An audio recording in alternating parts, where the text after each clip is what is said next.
ஒளிபரப்ப உதவுபவர்கள் அருளம்மாள் மற்றும் பிள்ளைகள். தாமஸ் பாண்டியன் 33ஆம் மாதம் நினைவஞ்சலி. இவரின் ஆன்ம இளைப்பாற்றிக்காக வேண்டி.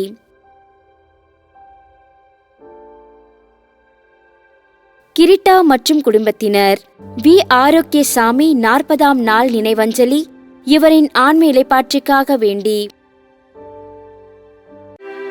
தந்தை மகன் தூயாவியாரின் பெயராலே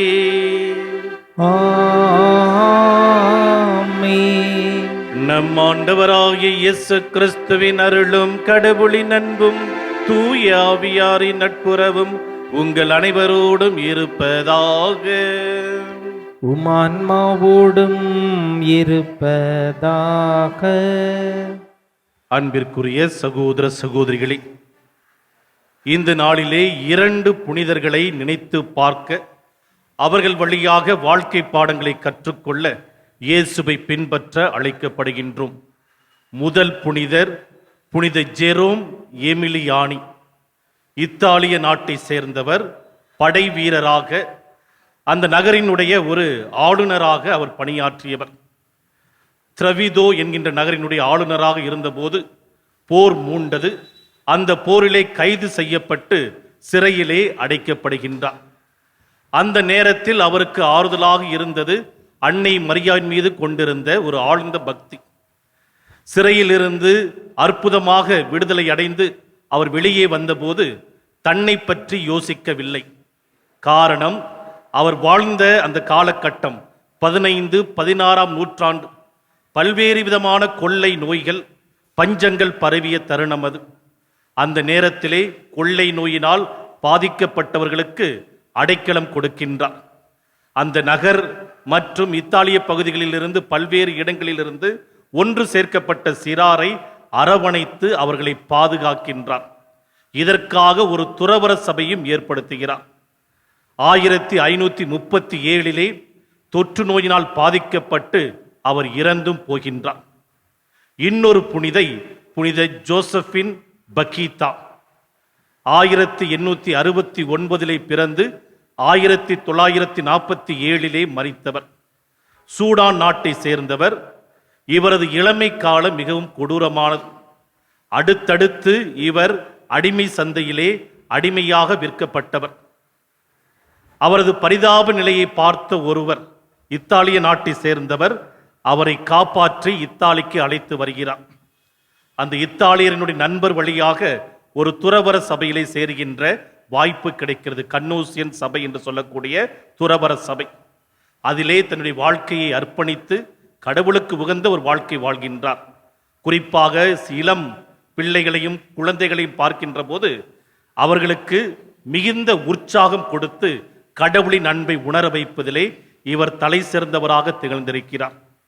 இந்த நாளினுடைய இந்த 2 புனிதர்கள், புனித ஜெரோம், புனித ஜோசபின் பக்கீதா, இருவரும் கடவுளின் அன்பை உணர்ந்தவர்கள். நான் என்ற சுயநல வட்டத்தை கடந்து கடவுளின் அன்பிலே மற்றவர்களை கொண்டு வர ஆசைப்பட்டவர்கள். இந்த 2 பேரும் வெளிப்படுத்திய விசுவாசத்தை நமதாக்கிக் கொள்ள அவர்களைப் போல ஆண்டவரை பின்பற்ற நாம் அழைக்கப்படுகின்றோம். இந்த வேளையில் நம்முடைய விசுவாசத்தை நினைத்து பார்ப்போம். எந்த அளவிற்கு ஆழமாக இருக்கிறது. பல சமயம் அன்றாட வாழ்க்கையிலே சந்திக்கின்ற சிக்கல்களினாலும் சவால்களினாலும் துவண்டு போகின்றோம். நம்முடைய விசுவாசத்தை ஆழப்படுத்த இறையருள் வேண்டுவோம். தூய மறைநிகழ்வுகளை கொண்டாட தகுதி பெறும் பொருட்டு கடவுளுக்கு எதிராக நாம் செய்த எல்லா பாவங்களையும் மனதார ஏற்றுக்கொள்வோம்.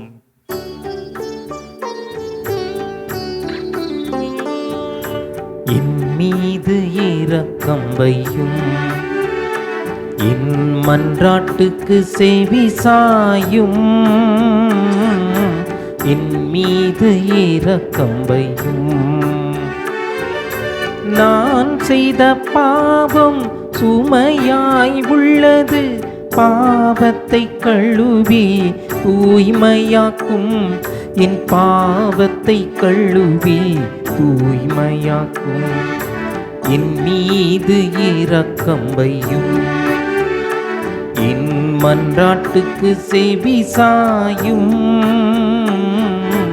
என் மீது இரக்கம் வையும்.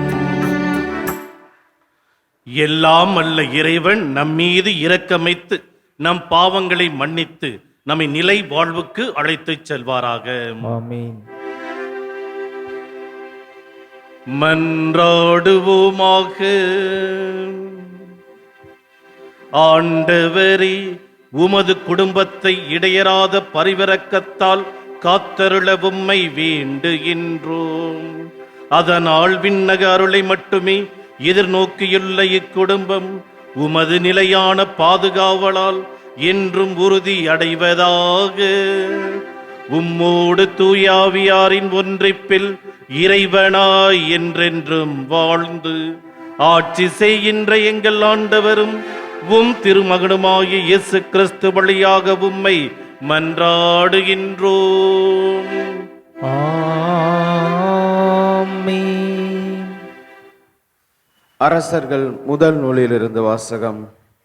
அதிகாரம் 11, இறை சொற்றொடர்கள் 4-13 முடிய. அந்நாட்களில் சாலமோன் முதுமை அடைந்த போது அவருடைய மனைவியர் அவர் இதயத்தை வேற்று தெய்வங்களை பின்பற்றும்படி மாற்றிவிட்டனர். அதனால் அவர் உள்ளம் தம் தந்தை தாவீதின் உள்ளத்தைப் போல் கடவுளாகிய ஆண்டவருக்கு முற்றிலும் பணிந்திருக்கவில்லை. சாலமோன் சீதோதியரின் தேவதையான அஸ்ரோத்தையும் அம்மோரியனின் அருவருப்பான மில்கேமையும் வழிபலரானார். இவ்வாறு சாலமோன் ஆண்டவர் பார்வையில் தீயதனைப்பட்டதை செய்தார். தம் தந்தை தாவீது ஆண்டவரை முழுமையாக பின்பற்றியது போன்று அவர் செய்யவில்லை. சாலமோன் எருசலேமுக்கு எதிரில் இருந்த மலையில் மோவாபியரின் அருவருப்பான கெமோசுக்கும் அம்மோரியரின் அருவருப்பான மேலோசுக்கும் தொழுகை மேடுகளை கட்டினார். இப்படியே தங்கள் தெய்வங்களுக்கு தூபம் காட்டி பலியிடுவதற்காக வேற்றினத்தாரான தம் மனைவியர் எல்லோருக்கும் சாலமோன் இவ்வாறு செய்து கொடுத்தார். ஆண்டவர் சாலமோன் மீது சினமுற்றார். ஏனெனில் தமக்கு இருமுறை காட்சியளித்த இஸ்ரேலின் கடவுளாகிய ஆண்டவரிடமிருந்து அவர் இதயம் விலகிச் சென்றது. வேற்று தெய்வங்களை பின்பற்ற வேண்டாம் என்று ஆண்டவர் அவருக்கு கட்டளையிட்டு இருந்தும் அக்கட்டளையை அவர் கடைபிடிக்கவில்லை. ஆகையால் ஆண்டவர் சாலமோனை நோக்கி, நான் உன்னோடு செய்த உடன்படிக்கையையும் நான் உனக்கு விதித்த நியமங்களையும் மீறி நீ இவ்வாறு நடந்து கொண்டதால் உன் அரசை உன்னிடமிருந்து பறித்து அதை உன் பணியாளனுக்கு கொடுக்கப் போவதாக உறுதி. ஆயினும் உன் தந்தை தாவீதின் பொருட்டு உன் காலத்தில் நான் இதை செய்ய மாட்டேன். உன் மகன் கையினின்று அதை பறித்து விடுவேன். ஆயினும் அரசு முழுவதையும் பறித்து விடாமல் என் அடியான் தாவீதின் பொருட்டும் நான் தேர்ந்து கொண்ட எருசலேமின் பொருட்டும் ஒரு குலத்தை உன் மகனிடம் விட்டு வைப்பேன் என்றார். ஆண்டவரின் அருள்வாக்கு. இறைவனுக்கு நன்றி. பதிலுரை பாடல் பல்லவி. ஆண்டவரே, உம் மக்கள் மீது இரக்கம் காட்டி என்னை நினைவு கூறும். ஆண்டவரே, உன் மக்கள் மீது இரக்கம் காட்டி என்னை நினைவு கூறும். நீதி நெறி காப்போர் பேறு பெற்றோர், எப்போதும் நேரியதை செய்வோர் பேறு பெற்றோர். ஆண்டவரே, நீர் உன் மக்கள் மீது இரக்கம் காட்டும்போது என்னை நினைவு கூறும். அவர்களை நீர் விடுவிக்கும் போது எனக்கு துணை செய்யும். பல்லவி. ஆண்டவரே, உம் மக்கள் மீது இரக்கம் காட்டி என்னை நினைவு கூறும்.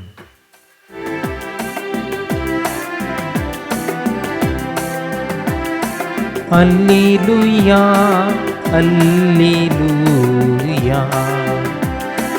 அல்லேலூயா, அல்லேலூயா. உங்களிடம் மிகுந்துள்ள தீமையை அகற்றி உங்கள் உள்ளத்தில் ஊன்றப்பட்ட வார்த்தையை பணிவோடு ஏற்றுக்கொள்ளுங்கள். அதுவே உங்களை மீட்க வல்லது. அல்லேலூயா, அல்லேலூயா. ஆண்டவர் உங்களோடு இருப்பாராக. உமான்மாவோடும் இருப்பாராக. மார்க்கு எழுதிய தூய நற்செய்தியிலிருந்து வாசகம். ஆண்டவரே, மாட்சி உமக்கே. மார்க்கு எழுதிய நற்செய்தி அதிகாரம் 7 இறை வார்த்தைகள் 24 முதல் 30 முடிய. அக்காலத்தில் இயேசு புறப்பட்டு தீர் பகுதிக்குள் சென்றார். அங்கே அவர் ஒரு வீட்டிற்குள் போனார். தாம் அங்கிருப்பது எவருக்கும் தெரியாதிருக்க வேண்டும் என்று விரும்பியும் அதை மறைக்க இயலவில்லை. உடனே பெண் ஒருவர் அவரை பற்றி கேள்விப்பட்டு உள்ளே வந்து அவர் காலில் விழுந்தார். அவருடைய மகளை தீய ஆவி பிடித்திருந்தது. அவர் ஒரு கிரேக்க பெண், சிரிய பெனிசிய இனத்தைச் சேர்ந்தவர். அவர் தம் மகளிடமிருந்து பேயை ஓட்டிவிடுமாறு அவரை வேண்டினார்.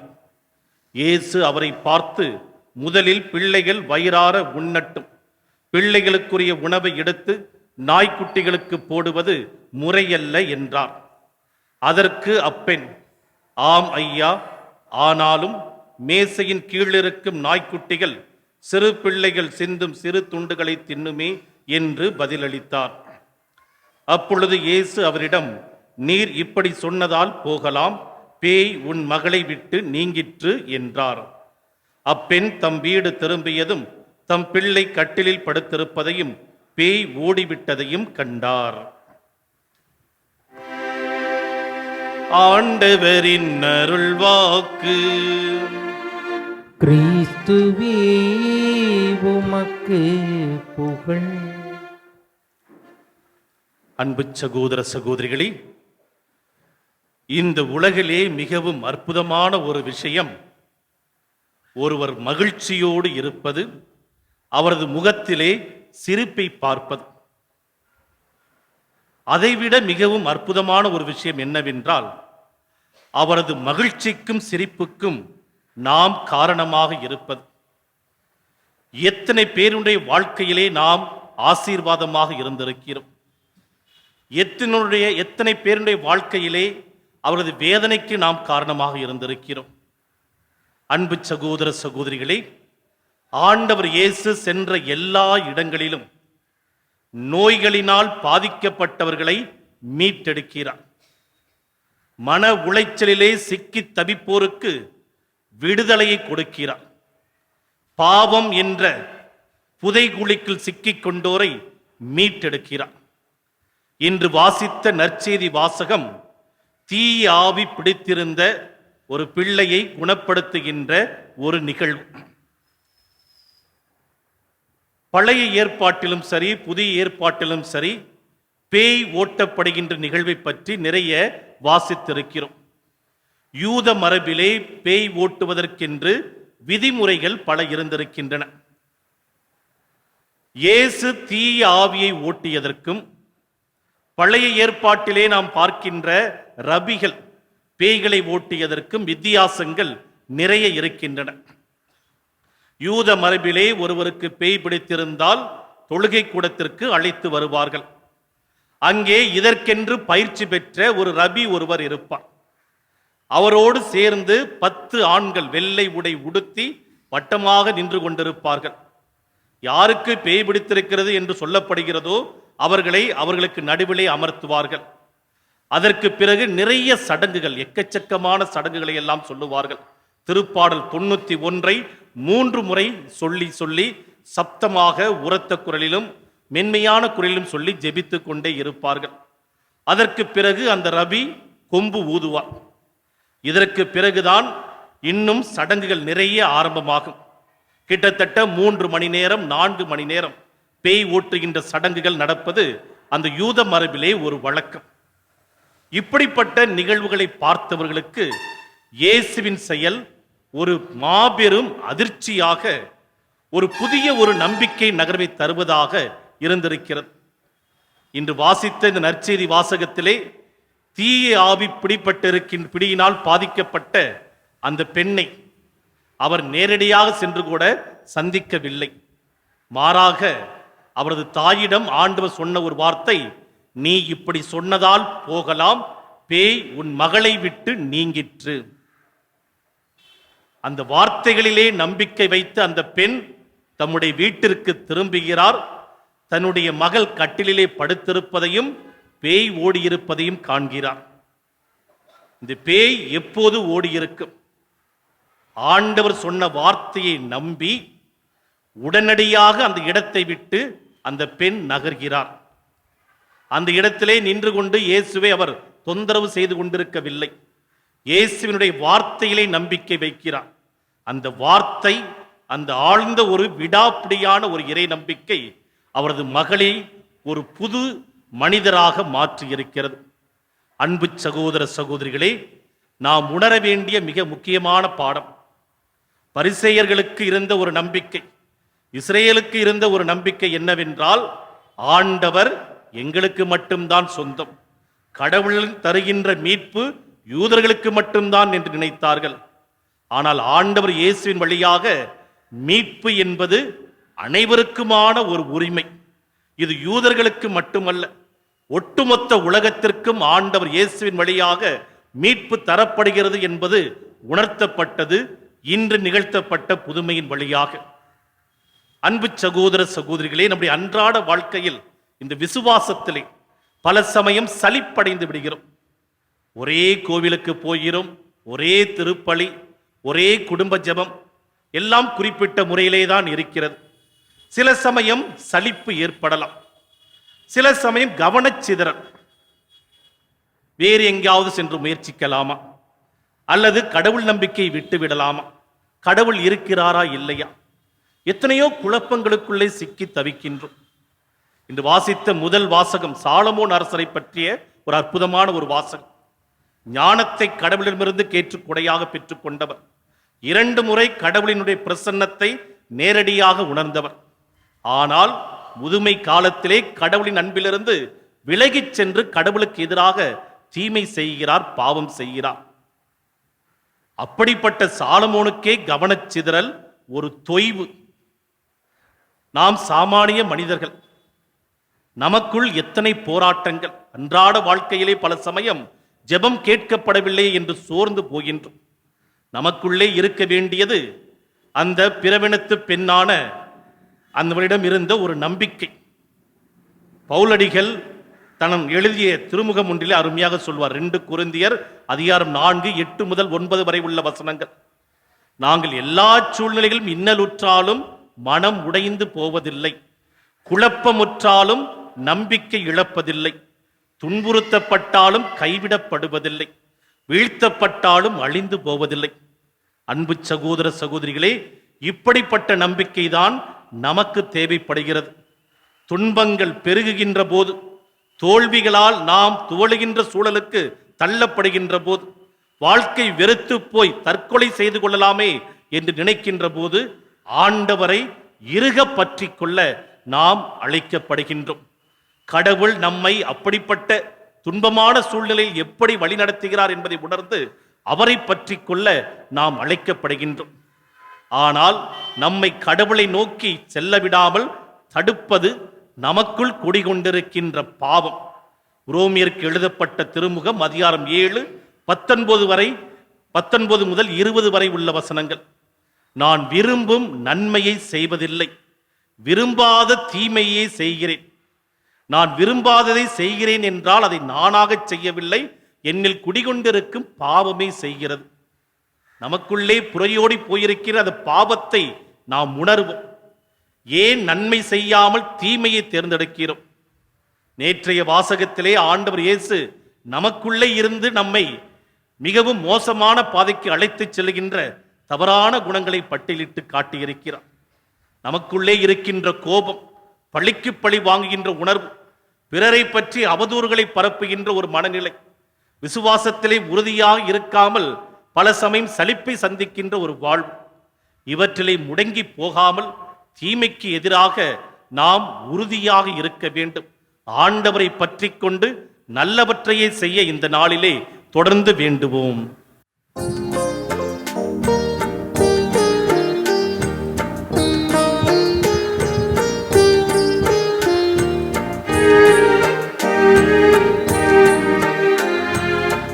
அர்ப்பணம் அர்ப்பணம் அர்ப்பணமே, நீதமும் நீதமும் அர்ப்பணமே. அர்ப்பணம் அர்ப்பணம் அர்ப்பணமே, நீதமும் நீதமும் அர்ப்பணமே. இயேசுவே என்னையே முழுதும் உமக்கே அர்ப்பணமே. அர்ப்பணம் அர்ப்பணம் அர்ப்பணமே, நீதமும் நீதமும் அர்ப்பணமே.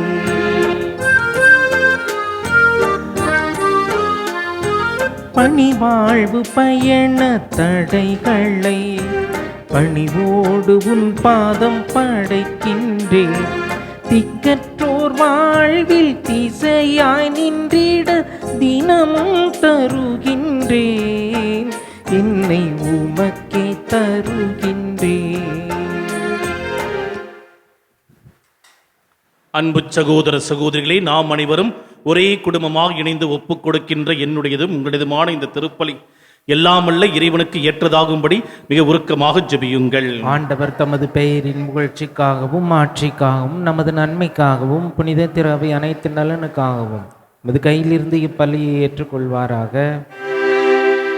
ஆண்டவரே, எங்கள் இறைவா, வலுக்குறைவற்ற எங்களுக்கு உதவியாக இப்பொருட்களை படைத்திருக்கின்றீர். அதனால் இவை எங்களுக்கு நிலைவாழ்வின் அருளடையாளமாக மாறிட அருள் தாரும். எங்கள் ஆண்டவராகிய கிறிஸ்து வழியாக உம்மை மன்றாடுகின்றோம். ஆமென். ஆண்டவர் உங்களோடு இருப்பாராக. உம்மான்மாவோடும் இருப்பாராக. இதயங்களை மேலே எழுப்புங்கள். ஆண்டவரிடம் எழுப்பியுள்ளோ. நம் இறைவனாகிய ஆண்டவருக்கு நன்றி கூறுவோம். அது தகுதியும் நீதியும் ஆனதே.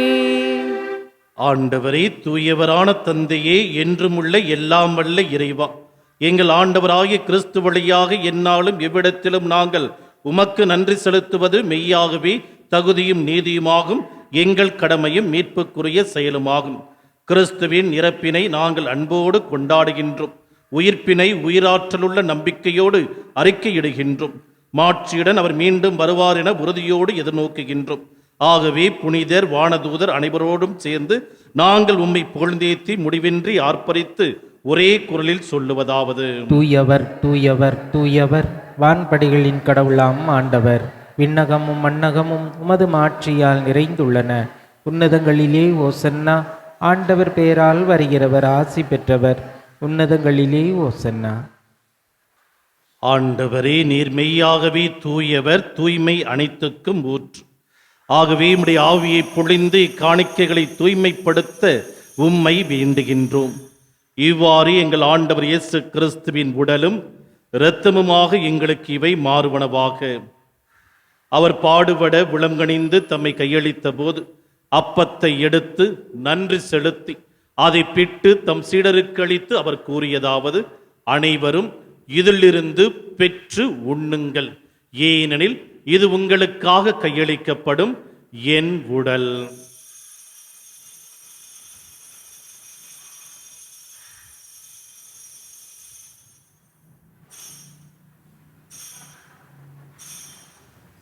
அவ்வண்ணமே இரவு விருந்தை அருந்திய பின் கிண்ணத்தையும் எடுத்து மீண்டும் உமக்கு நன்றி கூறி தம் சீடர்களுக்கு அளித்து அவர் கூறியதாவது: அனைவரும் இதிலிருந்து பெற்று பருகுங்கள், ஏனெனில் இது புதிய நிலையான உடன்படிக்கைக்குரிய என் இரத்தத்தின் கிண்ணம். இது பாவ மன்னிப்புக்கென்று உங்களுக்காகவும் பலருக்காகவும் சிந்தப்படும். இதை என் நினைவாகச் செய்யுங்கள்.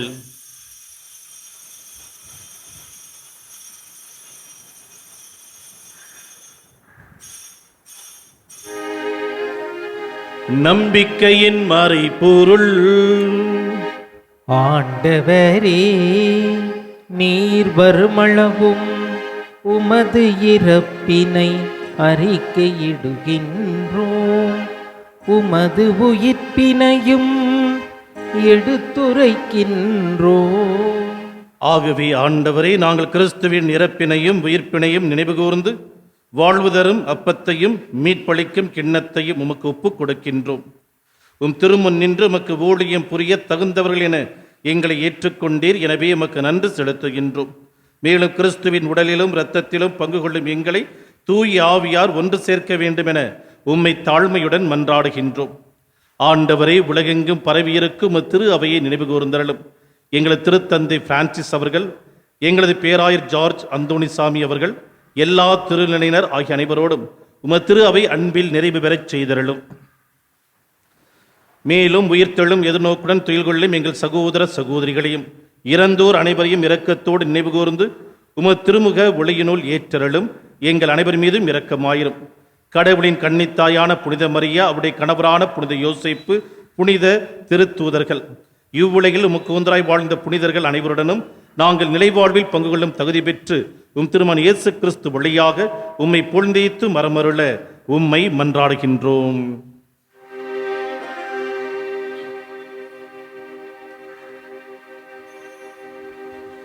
இவர் வழியாக இவரோடு இவரில் எல்லாம் வல்ல இறைவனாகிய தந்தையே, தூய ஆவியாரின் ஒன்றைப்பில் எல்லா புகழும் மாட்சியும் என்றென்றும் உமக்கு உரியதே. ஆமென், ஆமென், ஆமென்.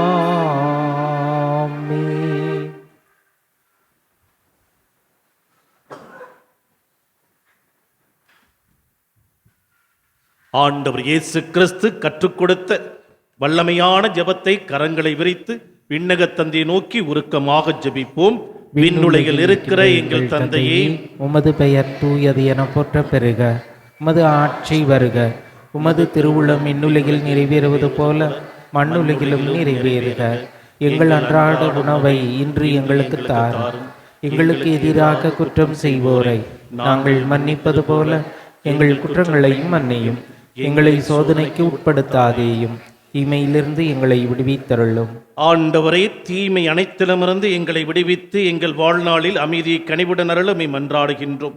உமது இரக்கத்தின் உதவியால் நாங்கள் பாவத்திலிருந்து எப்போதும் விடுதலை பெற்று யாதொரு கலக்கமுமின்றி நலமாயிருப்போமாக. நாங்கள் இது நோக்கி இருக்கும் பேரின்பத்திற்காகவும் எமீட்பராய் இயேசு கிறிஸ்துவின் வருகைக்காகவும் காத்திருக்கின்றோம். ஏனெனில் ஆட்சியும் வல்லமையும் ஆட்சியும் என்றென்றும் உமதே. ஆண்டவரே இயேசு கிறிஸ்துவே, அமைதியை உங்களுக்கு விட்டுச் செல்கின்றேன், என் அமைதியை உங்களுக்கு அளிக்கின்றேன் என்று திருத்தூதர்களுக்கு மொழிந்தீரே. எங்கள் பாவங்களை பாராமல் திரு அவை நம்பிக்கையை கண்ணோக்கி உமது திருவுளத்திற்கேற்ப அதற்கு அமைதியும் ஒற்றுமையும் அளித்தொள்வீராக. என்றென்றும் வாழ்ந்து ஆட்சி செய்கின்றவர் நீரே. ஆமென். ஆண்டவருடைய அமைதி உங்களோடு என்றும் இருப்பதாக, ஆன்மாவோடும் இருப்பதாக. ஆண்டவர் அருளும் அமைதியை ஒருவர் மற்றவருக்கு மனதார தெரிவிப்போம். உலகின் பாவங்களை போக்கும் இறைவனின் செம்மறியே, எங்கள் மேல் இரக்கமாயிரும். உலகின் பாவங்களை போக்கும் இறைவனின் செம்மறியே, எங்கள் மேல் இரக்கமாயிரும். உலகின் பாவங்களை போக்கும் இறைவனின் செம்மறியே, எங்களுக்கு அமைதியை அளித்தருளும். இதோ இறைவனின் செம்மறி, இதோ உலகின் பாவங்களை போக்குகிறவர். செம்மறியின் விருந்திற்கு அழைக்க பெற்றோர் பேறு பெற்றோர். ஆண்டவரே, நீரின் இல்லத்தில் எழுந்தருள நான் தகுதியற்றவன். ஆனால் ஒரு வார்த்தை மட்டும் சொல்லிருளும், எனது ஆன்மா நலமடையும். மன்றாடுவோமாக. இறைவா, ஒரே அப்பத்திலும் ஒரே கிண்ணத்திலும் நாங்கள் பங்கேற்க திருவுளமானீரே. அதனால் கிறிஸ்துவுக்குள் நாங்கள் ஒன்றிணைக்க பெற்று உலகின் மீட்புக்காக நற்கனி தந்து மகிழ்ந்து வாழ எங்களுக்கு அருள் தாரும். எங்கள் ஆண்டவராகிய கிறிஸ்து வழியாக உம்மை மன்றாடுகின்றோம். ஆண்டவர் உங்களோடு இருப்பாராக. உமான்மாவோடும் இருப்பாராக. எல்லாம் வல்ல இறைவன் தந்தை, மகன், தூயாவியார் உங்களுக்கு ஆசி வழங்குவாராக. நற்செய்தியை வாழ்வாக்கிட சென்று வாருங்கள், திருப்பலி நிறைவேறிற்று. இறைவனுக்கு நன்றி. திருப்பலி ஒளிபரப்ப உதவியவர்கள்: அருளம்மாள் மற்றும் பிள்ளைகள். தாமஸ் பாண்டியன் 33ஆம் மாதம் நினைவஞ்சலி இவரின் ஆன்ம இளைப்பாற்றிக்காக வேண்டி.